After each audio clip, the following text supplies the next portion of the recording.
Imagine कीजिए एक ऐसी मैन्युफैक्चरिंग कंपनी को जो जो सिर्फ 12 महीने के अंदर अपना सैकड़ों करोड़ का डेट पूरी तरह वाइप आउट कर देती है। वाओ, सिर्फ 12 महीने में? हाँ बिल्कुल। अपना प्रॉफिट लगभग डबल कर लेती है और एक मैसिव कैश रिजर्व पे आके खड़ी हो जाती है। ये कोई हाइपोथेटिकल सिनेरियो नहीं है। राइट। आज के इस गहन विश्लेषण या डीप डाइव का कोर सब्जेक्ट यही है। Okay, let's unpack this. हम सिरमा एसजीएस टेक्नोलॉजी लिमिटेड के Q4 और पूरे FY26 के रिजल्ट्स को डीकोड कर रहे हैं। एग्जैक्टली और हमारे पास जो सोर्सेज हैं, जैसे कि 12 मई 2026 की earnings call transcript, investor presentation और प्रेस रिलीज का पूरा डेटा स्टैक। हाँ, तो मिशन क्लियर है। इस एक्सेप्शनल फाइनेंशियल टर्न अराउंड के पीछे की एक्चुअल मैकेनिक्स को समझना है। व्हाट्स फैसिनेटिंग हियर इज कि जब हम इन सोर्सेज को गहराई से देखते हैं तो ये सिर्फ फाइनेंशियल नंबर्स की कोई स्प्रेडशीट नहीं लगती। राइट ये बेसिकली एक मास्टर क्लास है। मतलब जब एक अग्रेसिव मैक्रो ट्रेंड जैसे कि China+1 और बहुत ही स्ट्रॉन्ग इंटरनल एग्जीक्यूशन आपस में मिलते हैं तो ऑपरेटिंग मैट्रिक्स किस तरह ट्रांसफॉर्म होते हैं। बिल्कुल। ईएमएस यानी इलेक्ट्रॉनिक्स मैन्युफैक्चरिंग सर्विसेज सेक्टर में ग्लोबली एक बहुत बड़ा शिफ्ट चल रहा है। हाँ, और सिरमा एसजीएस उस शिफ्ट को फुल्ली कैपिटलाइज कर रही है। तो इस स्केल को समझने के लिए सीधे FY26 के सबसे बड़े आंकड़ों से शुरुआत करते हैं। Q4 FY26 का टोटल रेवेन्यू 1477 करोड़ रिपोर्ट किया गया है, जो कि पिछले साल के मुकाबले 56% की ईयर ऑन ईयर ग्रोथ है। राइट 56%। और क्वार्टर ऑन क्वार्टर बेसिस पर भी देखें तो 16% के अपवर्ड ट्रेजेक्ट्री दिखती है। एक मैन्युफैक्चरिंग सेटअप में इतनी तेजी से टॉप लाइन ग्रोथ डिलीवर करना ये कोई छोटी बात नहीं है। बिल्कुल नहीं। इसका सीधा मतलब है कि उन्होंने अपनी फैक्ट्रीज, सप्लाई चेन्स और वर्कफोर्स को एक बहुत ही टाइट टाइमलाइन में सक्सेसफुली स्केल अप किया है। सही असेसमेंट है। देखिए, एक सॉफ्टवेयर कंपनी के लिए स्केल करना रिलेटिवली आसान होता है, राइट? हाँ, बस सर्वर्स बढ़ा दिए। एग्जैक्टली। लेकिन हार्डवेयर और मैन्युफैक्चरिंग में 56% की ग्रोथ का मतलब है फिजिकली फ्लोर स्पेस एक्सपैंड करना, ग्लोबल सप्लाई चेन से रॉ मटेरियल सिक्योर करना और प्रोडक्शन लाइंस को बिना रुके चलाना। राइट, एग्जीक्यूशन बहुत इंटेंस होता है। और इस एग्जीक्यूशन का असली असर इनके प्रॉफिटेबिलिटी नंबर्स पे दिखा है। पूरे FY26 के लिए इनका ऑपरेटिंग EBITDA 545 करोड़ रहा, जो कि 68% का जंप है। वाओ। और मार्जिन 11.3% पे मेंटेन हुआ है। यहाँ पर अर्निंग्स कॉल ट्रांसक्रिप्ट का एक डेटा पॉइंट मुझे सबसे ज्यादा स्ट्राइकिंग लगा। कौन सा? इनका प्रॉफिट बिफोर टैक्स 88% बढ़ा है और प्रॉफिट आफ्टर टैक्स 345 करोड़ पर पहुंचा है, मतलब 87% की सॉलिड ग्रोथ। राइट। अब मैथमेटिकल पॉइंट ऑफ व्यू से ये गैप बहुत इंटरेस्टिंग है। रेवेन्यू 56% से बढ़ा, लेकिन प्रॉफिट सीधा 87% से जंप कर गया। हाँ, ये बहुत कॉमन सवाल है। राइट, क्योंकि आमतौर पे किसी लीनियर बिजनेस मॉडल में टॉप लाइन और बॉटम लाइन लगभग एक ही रेंज में मूव करते हैं। तो इस नॉन लीनियर जंप के पीछे के कोर मैकेनिक्स क्या हैं? ये उस छात्र की तरह है जिसने न सिर्फ परीक्षा पास की है, बल्कि हर विषय में टॉप किया है, खासकर प्रॉफिटेबिलिटी में। ये एसेंशियली ऑपरेटिंग लेवरेज का एक टेक्स्ट बुक एग्जाम्पल है। ओके, थोड़ा एक्सप्लेन कीजिए। मैन्युफैक्चरिंग बिजनेसेस में कॉस्ट स्ट्रक्चर्स दो हिस्सों में बटे होते हैं, वेरिएबल कॉस्ट्स और fixed costs. Right. Raw material एक वेरिएबल कॉस्ट है जो प्रोडक्शन के साथ बढ़ता है, लेकिन फैक्ट्री का लीज, हैवी मशीनरी का डेप्रिसिएशन और टॉप मैनेजमेंट की सैलरीज, ये सब फिक्स्ड कॉस्ट होते हैं। वो तो सेम ही रहेंगे। एग्जैक्टली। तो जब ऑर्डर्स ड्रास्टिकली बढ़ते हैं और प्रोडक्शन स्केल अप होता है तो उन फिक्स्ड कॉस्ट का बोझ हर एक नए यूनिट पर कम होता जाता। मतलब फैक्ट्री की लाइटिंग और रेंट का खर्चा तो वही है, चाहे वहां दिन में 1000 सर्किट बोर्ड्स बन रहे हों या 10,000। बिल्कुल। इसीलिए हर एडिशनल यूनिट का मार्जिन सीधा बॉटम लाइन में फ्लो करता है। हाँ, और इस ऑपरेटिंग लेवरेज के साथ साथ सोर्सेज पॉइंट आउट करते हैं कि इनका ग्रॉस मार्जिन 22.6% से इंप्रूव होकर 25.6% हो गया है। ओह, 300 बेसिस पॉइंट्स का जंप। राइट। और ये सिर्फ स्केल की वजह से नहीं है। जब कोई कंपनी इतने मैसिव वॉल्यूम में रॉ मटेरियल प्रोक्योर करती है तो सप्लायर्स के सामने उनकी बार्गेनिंग पावर बढ़ जाती है। Economies of scale. Exactly. Economies of scale kick in करते हैं, जिससे per unit input cost reduce होती है। नतीजा ये होता है कि टॉप लाइन में आने वाला ग्रोथ मल्टीप्लाइड इफेक्ट के साथ नेट प्रॉफिट को बूस्ट करता है। प्रॉफिटेबिलिटी की मैकेनिक्स तो क्लियर हो गई, लेकिन ये ग्रोथ किसी एक स्पेसिफिक एरिया पर डिपेंडेंट नहीं लगती। नहीं, बिल्कुल नहीं। अगर रेवेन्यू इंजन्स को ब्रेक डाउन करें तो Q4 में इंडस्ट्रियल सेगमेंट से 31% रेवेन्यू आया, कंज्यूमर इलेक्ट्रॉनिक्स से 26% और ऑटो सेक्टर से 24%। राइट, काफी डाइवर्सिफाइड है। और पूरे साल का ट्रेंड देखें तो auto segment 39%, health care 36%, industrial 30% और कंज्यूमर 38% की ग्रोथ दिखाता है। मतलब हर एक major vertical aggressive double digit growth पर है। हाँ, और एक्सपोर्ट्स में भी 41% का सब्सटैंशियल जंप देखा गया है। वाओ! इन नंबर्स में डाइवर्सिफिकेशन का एक बहुत स्ट्रांग एलिमेंट दिखता है। किसी एक इंडस्ट्री पर ओवर रिलायंस हमेशा एक रिस्क होता है। राइट। अगर ऑटो सेक्टर स्लो डाउन होता है तो हेल्थ केयर या इंडस्ट्रियल सेगमेंट उस शॉक को एब्जॉर्ब कर सकते हैं। एग्जैक्टली लेकिन इस पूरे सेगमेंट मिक्स में सबसे क्रिटिकल डेटा पॉइंट इनके ODM यानी ओरिजिनल डिजाइन मैन्युफैक्चरिंग बिजनेस का है। हाँ, जिसका शेयर टोटल रेवेन्यू में 12% से बढ़कर 17% हो गया। बिल्कुल। Yes, where it gets really interesting. ODM वाले पॉइंट पे रुकना जरूरी है क्योंकि अर्निंग्स कॉल में इस पर काफी एम्फेसिस दिया गया। हाँ, मैनेजमेंट काफी वोकल था इस पर। आमतौर पर कॉन्ट्रैक्ट मैन्युफैक्चरिंग एक टेलर की तरह होती है। कस्टमर अपना डिजाइन और कपड़ा देता है और टेलर सिर्फ उसे स्टिच करता है। राइट, सिर्फ असेंबली। हाँ, और इस मॉडल में मार्जिन हमेशा लिमिटेड होता है। लेकिन ODM मॉडल बिल्कुल अलग है। यह एक फैशन डिजाइनर बनने जैसा है जो न सिर्फ कपड़े डिजाइन करता है बल्कि अपनी फैक्ट्री में उन्हें मैन्युफैक्चर भी करता है। बहुत सही एनालॉजी है। डिजाइन और इंटेलेक्चुअल प्रॉपर्टी कंपनी के पास होने की वजह से प्राइसिंग पावर ऑटोमेटिकली बेहतर हो जाती है। हाँ, ये एनालॉजी परफेक्टली फिट बैठती है। देखिए, जब कोई EMS प्लेयर डिजाइन लेवल पे इन्वॉल्व होता है तो R&D कैपेबिलिटीज पिक्चर में आती हैं। और जब कस्टमर आपके डिजाइन पर रिलाई करता है तो स्विचिंग कॉस्ट बहुत हाई हो जाते हैं। मतलब वो आसानी से छोड़कर नहीं जा सकते। एग्जैक्टली कोई भी ब्रांड आसानी से अपना मैन्युफैक्चर नहीं बदल सकता क्योंकि प्रोडक्ट का कोर आर्किटेक्चर आपके पास है। ये stickiness long term revenue visibility और हायर ग्रॉस मार्जिन्स इंश्योर करती है। राइट। मैनेजमेंट का 12% से 17% तक ODM को पुश करना कोई तुक्का नहीं है। ये एक डिलिबरेट मार्जिन एक्सपेंशन स्ट्रैटेजी है। Make sense. अच्छा, एक और सेगमेंट जिसने बहुत ध्यान खींचा है वो है IT और रेलवेज। इस वर्टिकल में लगभग 182% की एक्स्ट्राऑर्डिनरी ग्रोथ रिपोर्ट की गई है। वाओ, 182%। हाँ, रेवेन्यू 240 करोड़ रुपए से जंप करके सीधा 476 करोड़ हो गया है। अब जब कोई बिजनेस यूनिट इस वेलोसिटी से बढ़ता है तो नेचुरली ग्रोथ की सस्टेनेबिलिटी पर सवाल उठना लाजमी है। और एनालिस्ट्स ने कॉल के दौरान ये सवाल एक्सटेंसिवली पूछा भी। राइट। असल में इस ग्रोथ के पीछे बेस इफेक्ट का बहुत बड़ा रोल है। Base effect? हाँ, क्योंकि पिछले साल का बेस सिर्फ 240 करोड़ था, इसलिए नई ऑर्डर विन्स परसेंटेज टर्म्स में मैसिव दिखाई दे रही हैं। Got it. मैनेजमेंट ने क्लैरिफाई किया है कि ये ग्रोथ लैपटॉप्स, मदरबोर्ड्स और मेमोरी कंपोनेंट्स में अचानक आई वॉल्यूम एक्सपेंशन की वजह से है। जो लोकल IT हार्डवेयर मैन्युफैक्चरिंग को लेके एक ब्रॉडर गवर्नमेंट पुश है, राइट? एग्जैक्टली उसका डायरेक्ट बेनिफिट इस सेगमेंट को मिला है। हालांकि ट्रांसक्रिप्ट पढ़कर समझ आता है कि मैनेजमेंट इस रेट को लेकर काफी ग्राउंडेड है। हाँ, वो हवा में नहीं उड़ रहे हैं। बिल्कुल। उन्होंने एक्सेप्ट किया है कि 180% की ग्रोथ हमेशा बरकरार नहीं रहेगी। बेस बड़ा होने के बाद नंबर्स नेचुरली नॉर्मलाइज होंगे और आने वाले सालों में वो इस सेगमेंट से 30-40% की स्टेडी ग्रोथ एक्सपेक्ट कर रहे हैं, जो कि रियलिस्टिक है। राइट।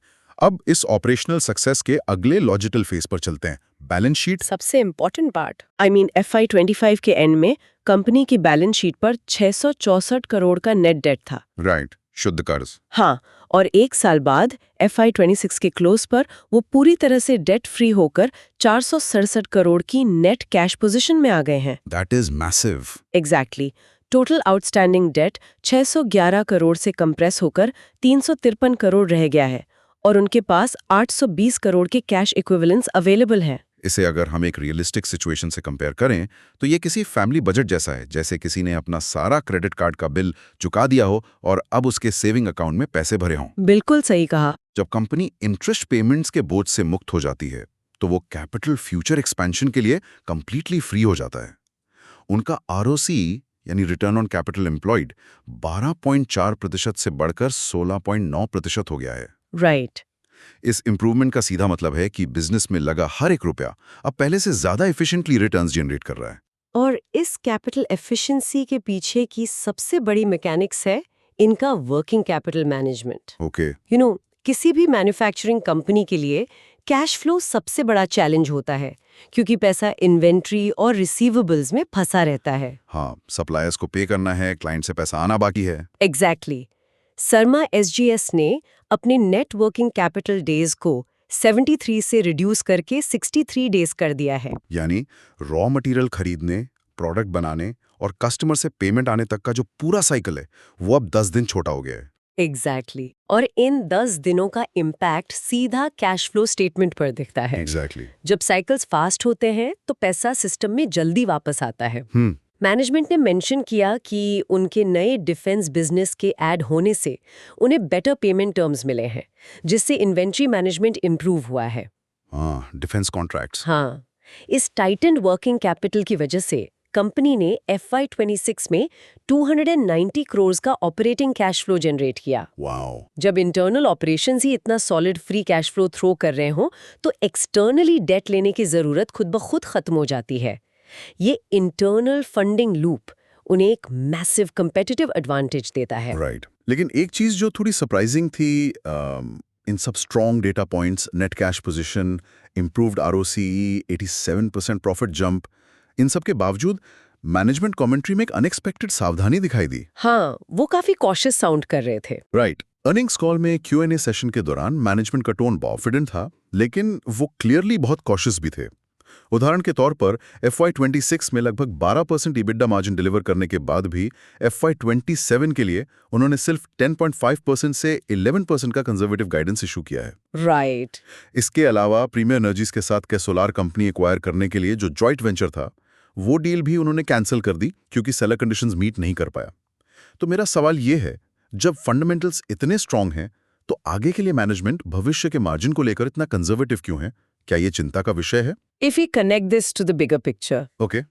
तो ये क्वेश्चन आसानी से समझ आता है। ओके। देखिए, मैनेजमेंट स्पेसिफिकली अपने इंटरनल ऑपरेशंस को लेकर परेशान नहीं है। उनका फोकस ग्लोबल हेडविंड्स पर है। Global headwinds. हाँ, जियोपॉलिटिकल इंस्टेबिलिटी इस वक्त एक मेजर रिस्क फैक्टर है।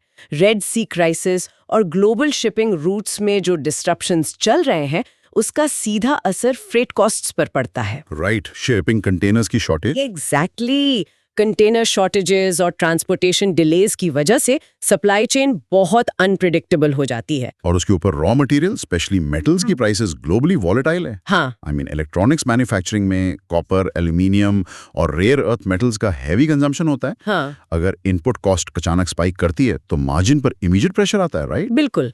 ट्रांसक्रिप्ट में मैनेजमेंट ने इस इशू को डायरेक्टली एड्रेस किया है। अच्छा, क्या कहा उन्होंने? उन्होंने समझाया कि उनके कॉन्ट्रैक्ट्स में पास थ्रू क्लॉजेस मौजूद हैं। Pass through clauses. हाँ, इसका मतलब है कि अगर मेटल प्राइसेस बढ़ती हैं तो वो उस एक्स्ट्रा कॉस्ट को अपने कस्टमर्स के इनवॉइस में ऐड कर सकते हैं। ओ, तो कॉस्ट कस्टमर को पास हो जाती है। राइट। लेकिन प्रैक्टिकली इस प्रोसेस में एक टाइम लैग होता है। जिस दिन मार्केट में प्राइस बढ़ती है उसी दिन कस्टमर का कॉन्ट्रैक्ट अपडेट नहीं होता। राइट। कुछ हफ्तों या महीनों का लैग होता होगा। एग्जैक्टली। उस लैग पीरियड के दौरान बढ़ी हुई कॉस्ट कंपनी को एब्जॉर्ब करनी पड़ती है, जिससे मार्जिन परसेंटेज टेम्परेरीली कंप्रेस होता है। इसीलिए इन मैक्रो वेरिएबल्स को ध्यान में रखते हुए उन्होंने जानबूझकर गाइडेंस कंजर्वेटिव रखी है। ये तो बहुत स्मार्ट मूव है। हाँ, ये ओवर प्रॉमिस करके अंडर डिलीवर करने से बचने की एक मैच्योर स्ट्रैटेजी है। Mix little sense. चलिए अब फ्यूचर आउटलुक की तरफ बढ़ते हैं। इन मैक्रो इकोनॉमिक हेडविंड्स को नेविगेट करते हुए ग्रोथ को सस्टेन करने के लिए उनका आगे का ब्लूप्रिंट काफी अग्रेसिव लगता है। बहुत एग्रेसिव है। करंट ऑर्डर बुक 6,600 करोड़ रुपए पर खड़ी है, जो आने वाले क्वार्टर्स के लिए एक स्ट्रॉन्ग रेवेन्यू विजिबिलिटी देती है। FY27 का टारगेट 30-35% रेवेन्यू ग्रोथ और 700 करोड़ रुपए EBTA अचीव करना है। लेकिन जिस कंपोनेंट ने पूरे प्लान को डिफाइन किया है वो है इनका मैसिव कैपिटल एक्सपेंडिचर यानी केपैक साइकिल। हाँ, उनका इन्वेस्टमेंट स्केल वाकई मल्टी डायमेंशनल है। नॉर्मल बिजनेस ऑपरेशंस के लिए 100-125 करोड़ का ऑर्गेनिक कैपेक्स प्लान्ड है। राइट। लेकिन बड़ा गेम PCB यानी प्रिंटेड सर्किट बोर्ड मैन्युफैक्चरिंग में हो रहा है। ओके। इसके फेज 1 के लिए 400 करोड़ रुपए एलोकेट किए गए हैं, जिसमें से 250 करोड़ रुपए सीधा FY27 में डिप्लॉय होंगे। और इसके आगे जो फिगर्स हैं वो और भी बड़े हैं। FY28 से FY30 के बीच लगभग 800 करोड़ रुपए का एडिशनल कैपेक्स प्लान किया गया है। या ट्रांसक्रिप्ट नोट्स बताते हैं कि ये इन्वेस्टमेंट CCL, HTI और फ्लेक्स PCB की कैपेबिलिटीज इन हाउस बिल्ड करने के लिए है। राइट। अब इन टेक्निकल एब्रिविएशंस को अनपैक करना जरूरी है। आखिर इन स्पेसिफिक कंपोनेंट्स में इतना हैवी कैपिटल क्यों पंप किया जा रहा है? देखिए, ये टेक्निकल अपग्रेड सिरमा एसजीएस के लिए गेम चेंजर हो सकता है। कैसे? एचडीआई का मतलब है हाई डेंसिटी इंटरकनेक्ट। आजकल के मॉडर्न डिवाइसेस जैसे स्मार्टफोन्स या एडवांस्ड ऑटो सेंसर्स कंटिन्यूअसली छोटे और पतले हो रहे हैं, लेकिन उनकी कंप्यूटिंग पावर बढ़ रही है। हाँ, फोन्स कितने स्लीक हो गए हैं। एग्जैक्टली। एचडीआई बोर्ड्स इन छोटे स्पेसेस में ज्यादा सर्किट्स पैक करने की कैपेबिलिटी देते हैं। और फ्लेक्स पीसीबीज, वो फ्लेक्सिबल बेंडेबल सर्किट बोर्ड्स होते हैं जो वेयरेबल्स, मेडिकल डिवाइसेस और एरोस्पेस एप्लीकेशंस में यूज होते हैं। हाँ, लाइक स्मार्ट वॉचेस। राइट। और सीसीएल यानी कॉपर क्लैड लैमिनेट्स इन सभी बोर्ड्स को बनाने का कोर फाउंडेशनल मटेरियल है। तो एसेंशियली वो सिर्फ बेसिक असेंबली नहीं कर रहे हैं, वो इलेक्ट्रॉनिक्स मैन्युफैक्चरिंग की पूरी वैल्यू चेन में ऊपर की तरफ बढ़ रहे हैं। बिल्कुल। इन एडवांस कंपोनेंट्स को इन हाउस बनाने से इंपोर्ट डिपेंडेंसी कम होगी और नेचुरली इन सोफिस्टिकेटेड प्रोडक्ट्स पर मार्जिन्स बेसिक कंपोनेंट्स के मुकाबले कहीं ज्यादा होते हैं। Exactly, higher margins. साथ ही वो नए रेवेन्यू स्ट्रीम्स के लिए रिन्यूएबल एनर्जी और डिफेंस सेक्टर्स में भी वर्टिकली एक्सपैंड कर रहे हैं। हाँ। So what does this all mean? इस एग्रेसिव रोड मैप से एक बड़ा सवाल पैदा होता है। 1200 करोड़ से ज्यादा का ये combined multi year capex plan क्या इनकी newly acquired net cash position पर प्रेशर नहीं डालेगा? ये बहुत वैलिड कंसर्न है। I mean, एक तरफ डेट क्लियर करने का माइलस्टोन है, तो दूसरी तरफ इतना मैसिव कैपिटल आउटफ्लो। क्या ये स्ट्रैटेजी बैलेंस शीट को दोबारा स्ट्रेच नहीं कर देगी? एनालिस्ट्स ने अर्निंग्स कॉल में एक्सप्लिसिटली ये सवाल उठाया था। और मैनेजमेंट का रिस्पॉन्स क्या था? उनका रिस्पॉन्स इस इंडस्ट्री की फंडिंग मैकेनिक्स को बहुत क्लियर करता है। ये इन्वेस्टमेंट सिर्फ इंटरनल कैश फ्लोज या एक्सटर्नल डेट पर हेविली रिलायंट नहीं है। ओके। इसके पीछे एक सर्कुलर फंडिंग साइकिल काम कर रहा है, जिसमें गवर्नमेंट इंसेंटिव्स का बहुत बड़ा रोल है। ओह, गवर्नमेंट सब्सिडीज। हाँ, भारत में अभी इलेक्ट्रॉनिक्स मैन्युफैक्चरिंग को लेकर जो स्ट्रक्चरल पुश चल रहा है, उसमें पीएलआई यानी प्रोडक्शन लिंक्ड इंसेंटिव स्कीम्स एक मेजर कैटलिस्ट है। राइट। अगर मैं नंबर्स को रेफर करूं तो FY26 के लिए इनका ग्रॉस पीएलआई बेनिफिट लगभग 80 करोड़ कैलकुलेट हुआ है, जिसमें से 38 करोड़ का नेट कैश इनफ्लो एक्सपेक्ट किया जा रहा है। बिल्कुल। और जब हम एचडीआई या फ्लेक्स पीसीबीज जैसी कॉम्प्लेक्स मैन्युफैक्चरिंग कैपेबिलिटीज की बात करते हैं, तो स्टेट और सेंट्रल गवर्नमेंट की अलग-अलग स्कीम्स के तहत टोटल कैपिटल एक्सपेंडिचर पर 50% से 60% तक की सब्सिडीज अवेलेबल होती हैं। With really 50 to 60% subsidy? हाँ, फंडिंग का साइकिल कुछ इस तरह चलता है। कंपनी अपने इंटरनल कैश रिजर्व से फैसिलिटी बिल्ड करना शुरू करती है। जैसे जैसे माइलस्टोन्स हिट होते हैं, गवर्नमेंट सब्सिडीज और इंसेंटिव्स आना शुरू हो जाते हैं। वो सब्सिडी का पैसा वापस सिस्टम में आता है और नेक्स्ट फेज के कैपेक्स को फंड करता है। तो इसका सीधा असर कैश फ्लो प्रोफाइल्स पर पड़ता है। नेट उनकी पॉकेट से टोटल प्लान कैपेक्स का एक फ्रैक्शन ही परमानेंटली लॉक होता है। एग्जैक्टली। बाकी का कैपिटल साइकिल होकर वापस सिस्टम में फीड हो जाता है। अपने मजबूत ऑपरेटिंग कैश फ्लोज और इस सर्कुलर सब्सिडी लूप की वजह से मैनेजमेंट कॉन्फिडेंटली अज्यूम कर रही है कि वो बिना किसी डेंजरस डेट ट्रैप में फंसे इस मैसिव एक्सपेंशन को एग्जीक्यूट कर लेंगे। हाँ, ये एक ऐसी स्ट्रेटजी है जहां रेगुलेटरी टेलविंड्स का ऑप्टिमल यूटिलाइजेशन देखा जा सकता है। एक स्ट्रॉन्ग इंटरनल बैलेंस शीट को जब एक्सटर्नल पॉलिसी सपोर्ट मिलता है, तभी ऐसी aggressive scale up timelines achieve की जा सकती हैं। तो इस डीप डाइव के सारे पीसेस को अगर एक फ्रेम में रखा जाए तो ओवरऑल पिक्चर एक हाईली कैलिब्रेटेड एग्जीक्यूशन की बनती है। राइट। सिरमा एसजीएस ने रेवेन्यू और प्रॉफिट मार्जिन्स को नॉन लीनियरली ग्रो किया, ओडीएम की तरफ स्ट्रैटेजिक शिफ्ट से प्राइसिंग पावर बढ़ाई, वर्किंग कैपिटल साइकिल को टाइटन करके नेट कैश पोजीशन बनाई, नेट कैश पोजीशन हासिल की। बिल्कुल। और अब उस सॉलिड बेस का यूज करके एडवांस टेक्नोलॉजी मैन्युफैक्चरिंग और कॉम्प्लेक्स सप्लाई चेन्स में डोमिनेट करने की तैयारी कर रहे हैं। उनका मैनेजमेंट मैक्रो रिस्क को लेकर रियलिस्टिक है, जो स्ट्रीट एक्सपेक्टेशंस को प्रॉपर्ली मैनेज करने की मैच्योरिटी दिखाता है। ये टर्न अराउंड क्लियर करता है कि कंपनी के इंटरनल सिस्टम्स किसी भी एक्सटर्नल डिमांड सर्च को प्रॉफिटेबली अब्सॉर्ब करने के लिए फुली प्रिपेयर्ड हैं। रैप अप करने से पहले अर्निंग्स कॉल ट्रांसक्रिप्ट के एक फाइनल डेटा पॉइंट को ब्रॉडर पर्सपेक्टिव में रखना जरूरी है। कौन सा डेटा पॉइंट? कॉल के दौरान एड्रेस किया गया कि global EMS market size essentially hundreds of billions of dollars का है। एस्टिमेट्स इसे $600 बिलियन के आसपास प्लेस करते हैं। वाओ। और सिरमा एसजीएस करंटली $500 मिलियन का रेवेन्यू मार्क क्रॉस कर चुकी है। अब सोचने वाली बात यह है, जब एक इंडियन मैन्युफैक्चरर डेट फ्री होकर नेट कैश जनरेट करके एचडीआई और फ्लेक्स पीसीबीज जैसी sophisticated capabilities in house build कर रहा है और China plus one mega trend global supply chains को फिजिकली रीवायर कर रहा है, तो मैथ बहुत इंटरेस्टिंग हो जाता है। I agree, global manufacturing base के मुकाबले इनका करंट साइज एक ड्रॉप इन द ओशन है। मार्केट शेयर एक्सपैंड करने का हेडरूम एसेंशियली लिमिटलेस है। सही कहा। और लिसनर्स के लिए एक प्रोवोकेटिव थॉट ये है कि ग्लोबल एड्रेसेबल मार्केट के इस $600 बिलियन के मैसिव पाई में जब डाइवर्सिफिकेशन की डिमांड पीक पर है, तो ऐसी वेल कैपिटलाइज कंपनीज आने वाले दशक में ग्लोबल सप्लाई चेन का कितना बड़ा हिस्सा प्रैक्टिकली कैप्चर कर सकती हैं। राइट। क्या ये 56% टॉप लाइन ग्रोथ सिर्फ एक मल्टी डेकेड रनवे की शुरुआत है? ये एक ऐसा सवाल है जिस पर गहराई से नजर रखने की जरूरत है। बिल्कुल, ये एक ऐसी स्ट्रक्चरल शिफ्ट है जिसे किसी भी मार्केट वॉचर को क्लोजली ट्रैक करना चाहिए। नए डेटा स्टैक्स, अलग बिजनेस मॉडल्स और उनकी असल मैकेनिक्स के साथ अगले गहन विश्लेषण में दोबारा मिलेंगे।